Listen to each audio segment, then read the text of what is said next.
ఆంధ్రప్రదేశ్ ముఖ్యమంత్రి శ్రీ నారా చంద్రబాబు నాయుడు ఆదేశాల మేరకు టీటీడీ వైద్య సంస్థలలో శ్రీవారి వైద్య సేవను ప్రారంభించారు. ప్రపంచవ్యాప్తంగా ఉన్న ప్రముఖ వైద్య నిపుణులు వారి సమయానుకూలంగా శ్రీవారి వైద్య సేవలో భాగస్వాములయ్యేలా టీటీడీ అవకాశం కల్పిస్తోంది. ఇందులో భాగంగా శ్రీవారి వైద్య సేవలలో పాల్గొనడానికి 80 మందికి పైగా వైద్య నిపుణులు దరఖాస్తు చేసుకోగా, విశాఖపట్నంకు చెందిన ప్రముఖ పీడియాట్రిక్ వైద్య నిపుణులు doctor G Rajendra Prasad, Visakhapatnam ESI ఆసుపత్రి medical gastroenterologist doctor Padmavathi Chowdeswari SVIMS ఆసుపత్రిలో వైద్య సేవలను అందించారు. నమస్కారం అండి. నా పేరు డాక్టర్ రాజేంద్ర ప్రసాద్. నేను చిన్నపిల్లలకు ఆపరేషన్లు చేసే వైద్య నిపుణుడిని.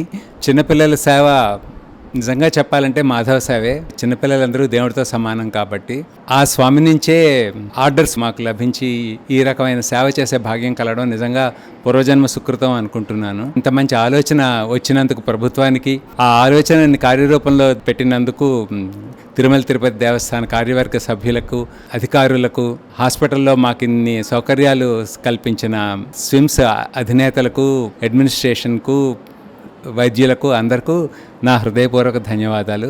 నమస్తే, నేను డాక్టర్ పద్మావతి, మెడికల్ గ్యాస్ట్రోఎంట్రాలజిస్ట్ని, విశాఖపట్నం నుంచి వచ్చాను. ఈ శ్రీవారి వైద్య సేవ అనే ప్రోగ్రామ్ నాకు చాలా ఆనందం కలిగించింది. I feel blessed to be a part of this programme.